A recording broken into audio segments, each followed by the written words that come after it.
Welcome back, everybody, to the Raza podcast. Today we have the honor of interviewing one of Hollywood's greatest actors. This is Pepe Serna. You might know him from Scarface. You might know him from American Me. And most recently, Eva Longoria's Flamin Hot. Welcome, Pepe.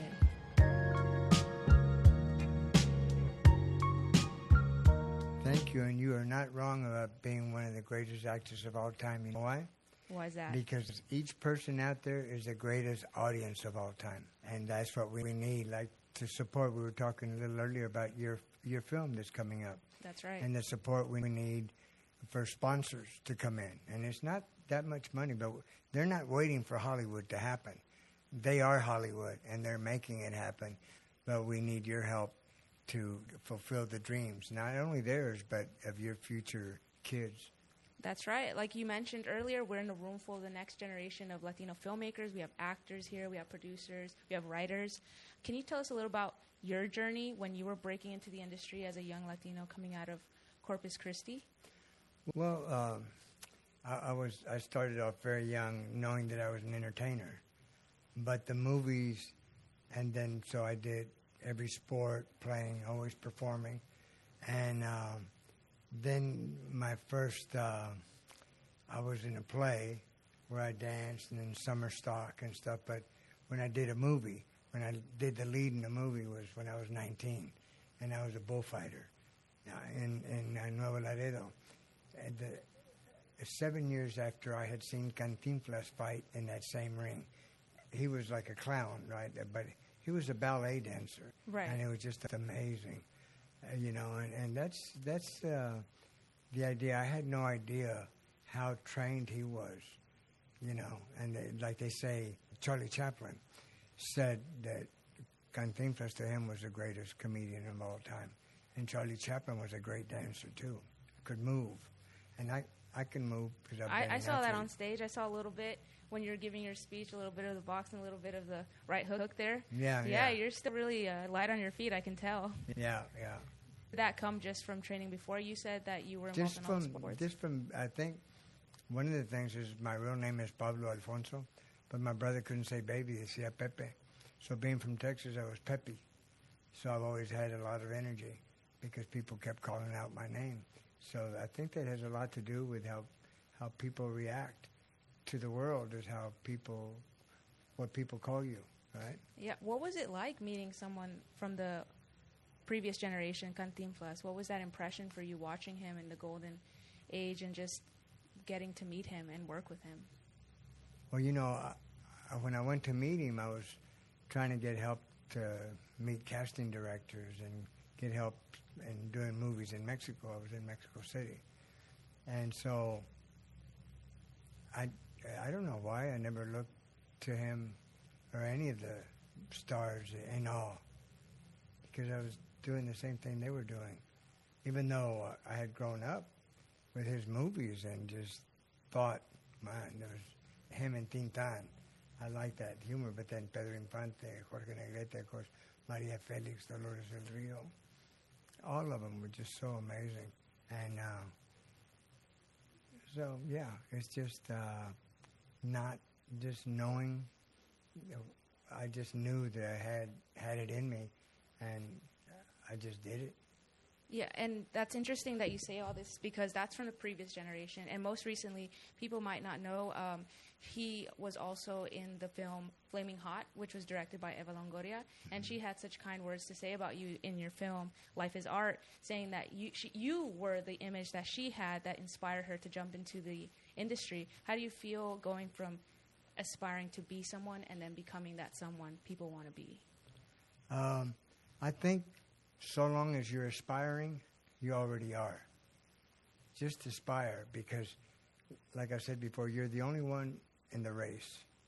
You've already won if you're doing it. And you're doing it for the right purposes. Some people want fame and fortune and want to be recognized, which is all legit. It takes all kinds, but that's a harder road to toe, because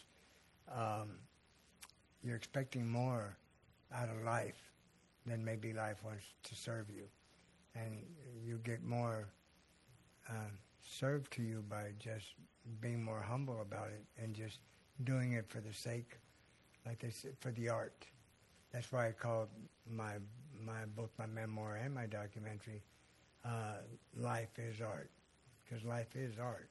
And how we treat anything. They say how you do anything is how you do everything. So, yeah, do it right. Do it, give it your all. Are you working on anything right now? I think I just saw you in a headline with a new thriller. Is that correct? That you were just shooting that?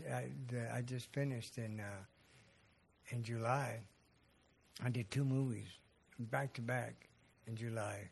One in Washington State called Evergreen, where I'm the only Mexicano. It's a coming-of-age story. And then the other one was 3 Days Gone, about a vet, PTSD. Mm-hmm. And he's running away from his demons, and he kidnaps his daughter. And I'm like the great uncle that they go to visit for some help. And yeah, it was very interesting. It's going to be very good. When's the audience going to be able to see that one? I don't know. You just never know what. But that director is from San Jose, I believe, and he studied at NYU, and then he met his wife there, who's a Muslim from South Africa. So then they got married, and she had a job in England. So they went there, and he was doing documentaries and stuff. And then they went to South Africa, and he did a movie with what's the indigenous tribe from New Zealand, the Maori, and they have a big group of them in South Africa. But they're in South Africa, and they've been there. They were slaves that they captured, and they've been there for over 100 years, I think. And it's really interesting to see that they've kept their culture there in South Africa. And anyway, he did a movie that was. Are you familiar with the movie La Perla, the Mexican movie? Yes, yeah. That That sounds where he did a familiar. remake of that with the Maori. It sounds like what you're saying is that it's important for these cultures to stay alive through telling the stories of them. Yeah. And one of the things that I understood from your film, Life is Art, is that there was a stigma against always having to play the same stereotypes when you were first starting in Hollywood. And now the Raza film actually is diving into telling these stories more accurately and more authentically. What is your opinion on the importance of retelling these stories and making sure that they're accurate? Well, it's everything, because you're the new generation that are doing it, and you have an intellectual understanding of what it means, what the truth means, especially in the condition we are now, where we're lying, where the politicians just lie at their will, just to get their way, and people follow. Yeah, okay, we know they're lying, but we don't care. We want to believe the lie. They believe the lie even though they know it's a lie. That's why we have to straighten it and say, every single person out there is a movie, is a story. And so it's up to you, to production companies like yourselves that are young, and vibrant, intelligent, and that have done your research and continue to delve more and more into making it better. That's interesting that you said that it kind of extends outside of the film. It starts to kind of affect how people perceive us as a community in politics, in life, and these things exist. And would you say film is one of the greatest ways to portray that to the audience? Yeah, because if you can't see it, you can't be it. So we see, like, all the parts that I played, cholos and killing, being killed. But now we're doing the whole gambit. I mean, I went from Texas to Mexico, and I said, no, it's the world. I mean, it's just like America, doctors and teachers and lawyers and everything else, where in my little community, there were just a few. But then even them that are of the same culture look down on those that are less than, that they feel are less than. What do you mean by that? That they feel that they're not as important as they are as human beings. Are you saying within the Latino community? Yeah. Oh yeah. Oh, yeah, Sure. Like they do. You know, that's why Mexico's in the condition that it's in, is the haves and have-nots. Yeah, the haves want more. That's true. I mean, I'm always saying this, like, Latinos have to help Latinos. Like, there's no one that's going to stick up for us more than ourselves. And I think that's something that our generation is trying to fix, and I think our generation is working towards. Mm-hmm. It's hard. It's difficult. I mean, for example, yourself, you're a Tejano, and there's a difference between all types of Mexicans.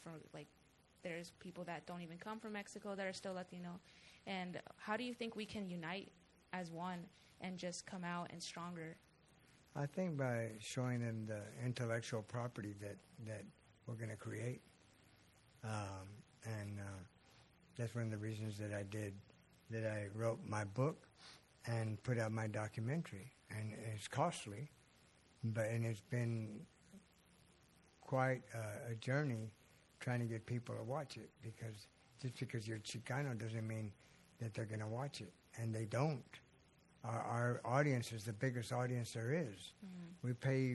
We spend the most money for going to the movies, buying popcorn and stuff at the movies, and all the sports paraphernalia. It's the Latinos that buy 60% of it in Dallas.